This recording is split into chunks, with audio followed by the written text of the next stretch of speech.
Sam Pitroda ji, Virendra Sharma, Member of Parliament,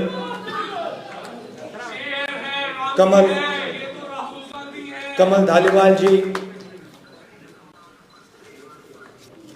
other senior leaders who are sitting on the stage, IOC members, brothers and sisters. I can also see some children. So all of you, I'd like to welcome all of you and thank you for coming here today. I believe there are also some people who've not been able to come because the hall is full. So I was asking where do the Indian weddings happen over here? In such a small hall. It's an honor for me to come here and speak to you.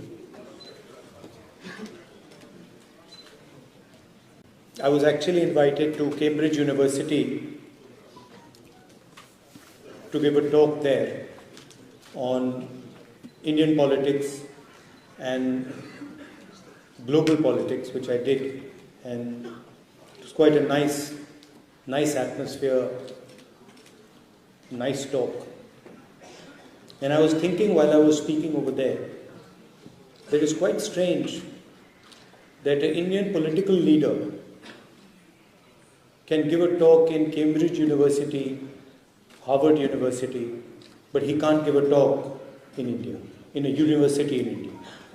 Right? And the reason is that our government simply does not allow any idea of the opposition, any concept of the opposition to be discussed.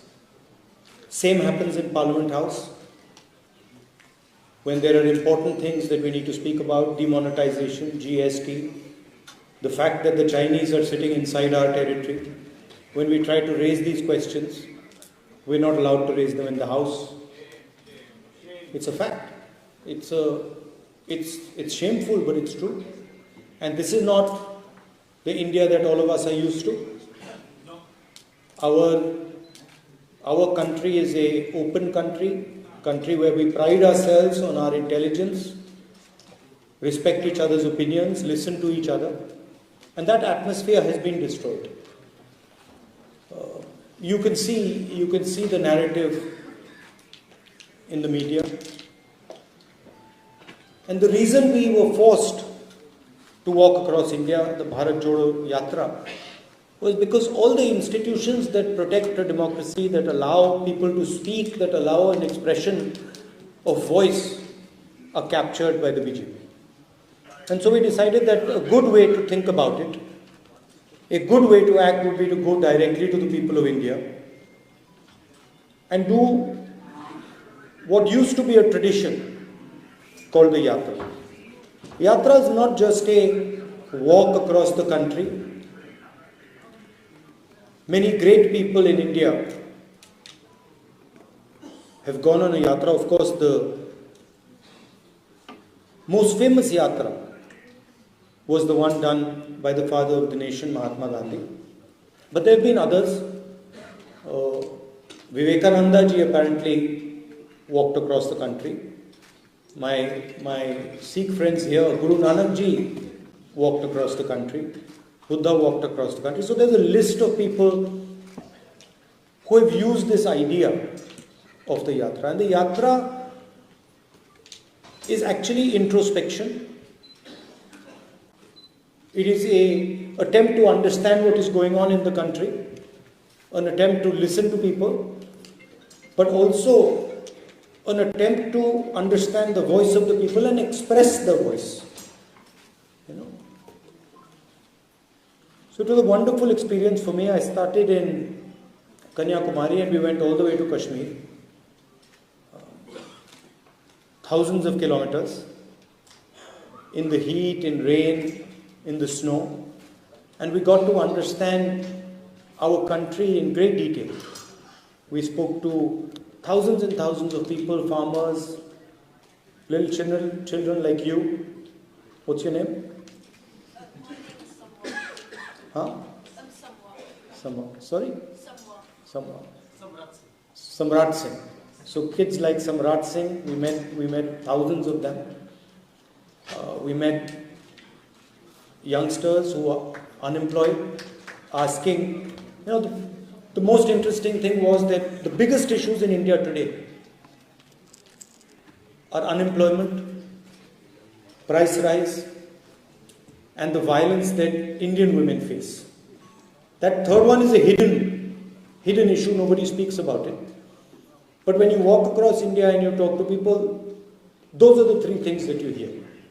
Most women complaining about the violence that they're facing, the fact that they are worried to walk on the streets of our country, huge amount of unemployment, and price rise, and the concentration of wealth.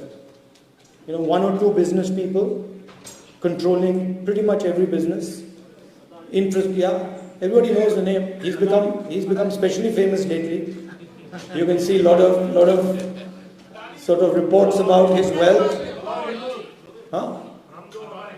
Yeah, so you can see that, and it's at the expense of the Indian people, because when there's no competition in a country, right, and one person is making all the money because of his political connections, the strength of the country, the energy of the country is wasted and weakened. So one of the things that we've been pushing is that we need to allow as many youngsters who want to enter business. We need to support all of them.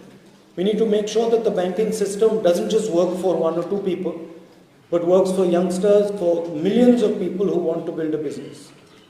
So these are the type of things that we discussed on the Yatra. And it was a very good experience. Also, I'd like to thank many of you who walked with us. You came from different parts of the world. You came from England, you came from the United States, from Canada, from Japan. From all over the world, people came and walked with us. So that helped us. You helped us with your support and your energy. So that I'd like to thank all of you for that. So that was the experience of the Yatra. And the interesting thing to me was that what the people of India were saying, unemployment, prices, concentration of wealth, Mr. Adani, it's not in the media at all. In the media we see anger, hatred, violence. Then we see Bollywood, Aishwarya Rai, Salman Khan, cricket. We see all these things, but we don't see the real issues that the people of India are facing. So that was quite a learning experience for me. The other thing that some of the speakers alluded to, we walked for almost 4,000 kilometers. It was a huge effort. 5 or 6 people died while we were walking. One of our members of parliament had a heart attack in Punjab and died. So there was also quite a lot of tragedy taking place. People getting injured, someone falling, breaking an arm or breaking a leg. And in the first 5 or 6 days, I started to ask myself, what is my role in the Yatra? What do I have to do?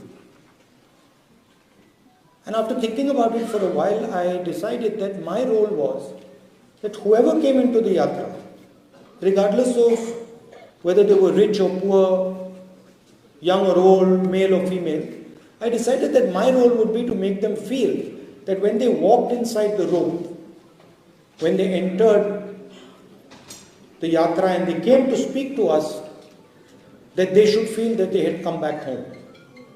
Right? They should get a feeling that they had come back home and they were not speaking to a politician, but they were speaking to their brother, their friend. That was the idea I had, and I told the people who were working with me that, listen, we have to respect every single person who comes, and he has to feel that he has come home. And when he leaves, he must feel that he has left home, that we don't want a political relationship with him, We want an emotional family relationship with him or her. And that is a very powerful thing, because the moment we started to behave like that, the moment we started to say, look, we are going to treat people with respect, immediately the people who were coming started to treat us like family. And you must have seen some of the pictures where it was as if we were meeting our family members. People hugging us, people telling us very emotional things. That was also a very powerful thing in the yatra. And the other thing I noticed was that throughout this walk, people of all religions came, all castes came, all languages came. But there was no anger, no hatred, no violence, no disrespect.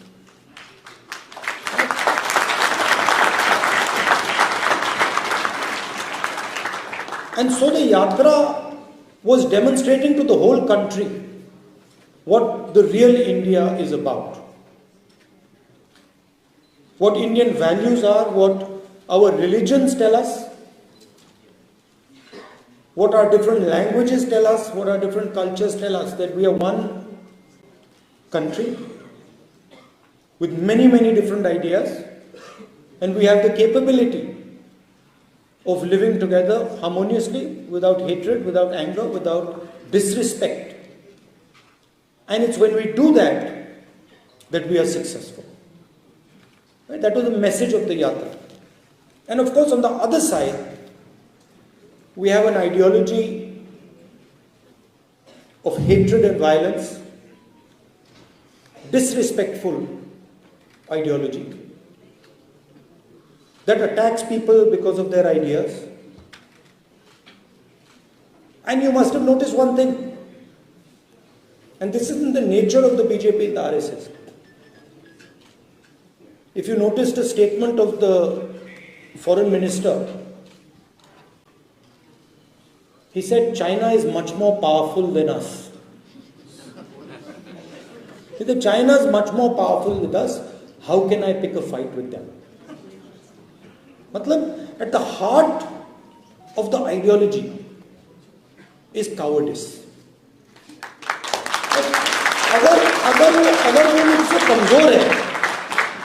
अगर वो मुझसे कमजोर है तो मैं अपने 5-10 मित्रों के साथ उसको पीट दूंगा,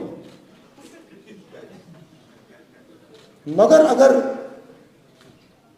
वो आरएसएस वालों से तगड़ा है तो भी भाग जाते हैं। और सावरकर ने अपनी किताब में लिखा है, अगर आपने पढ़ी हो, जो उनकी किताब है उसमें लिखा कि एक दिन उन्होंने और उनके 5-6 मित्रों ने एक मुसलमान व्यक्ति को पीटा और उस दिन उनको बहुत खुशी हुई। तो देखिए, अगर 5 लोग एक आदमी को पीटते हैं और फिर उनमें से किसी एक व्यक्ति को बड़ी खुशी हो रही है, वो कायरता ही है। अगर लड़ना ही है तो एक व्यक्ति से जाके अकेले लड़ लो, मगर नहीं, 5-10 लोग सावरकर जी के साथ एक व्यक्ति को पीटते हैं। तो इनकी आइडियोलॉजी में यह भी है, if someone is stronger, and the foreign minister of the country is saying it, you imagine he's saying China is stronger than us, so we can't fight with them. Achha, the British were stronger than us, so then we should not have fought with them. How would we ever get independence? How would we ever get independence if we had followed the BJP's principle and the RSS principle that if they're stronger than us, if they're stronger, then we don't fight them out, we would be still ruled by the British.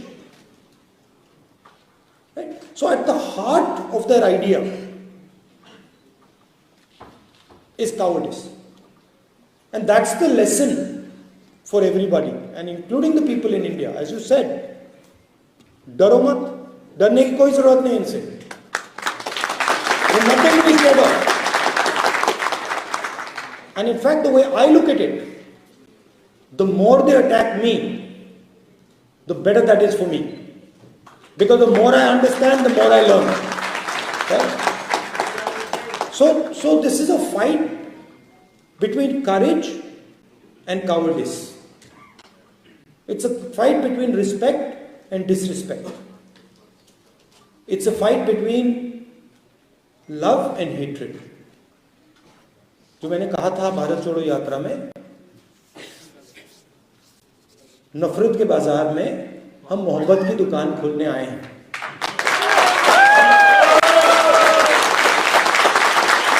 And that is the message that I would leave you.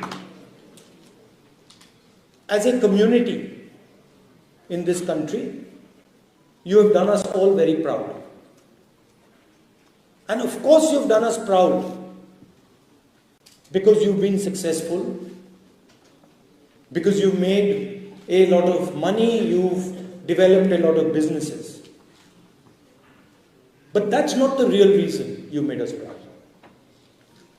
The real reason you made us proud is because you respect the people you live with, you respect the different cultures, you respect the fact that you're living in England, you listen to their perspective, you embrace their perspective, you tell them about our perspective, and in that way both groups of people improve and do better. So you have shown in your living here, you have shown what an actual Indian person should be doing. Living peacefully, affectionately, with respect, listening to other people, learning from other people, and also, as a result of our history, as a result of our tradition, teaching other people what we know. So I'd like to end by thanking all of you for making our country proud, by shining, by being a shining example of what it means to be Indian, of being respectful, of being loving and affectionate to everybody around. Thank you very much. Jai Hind.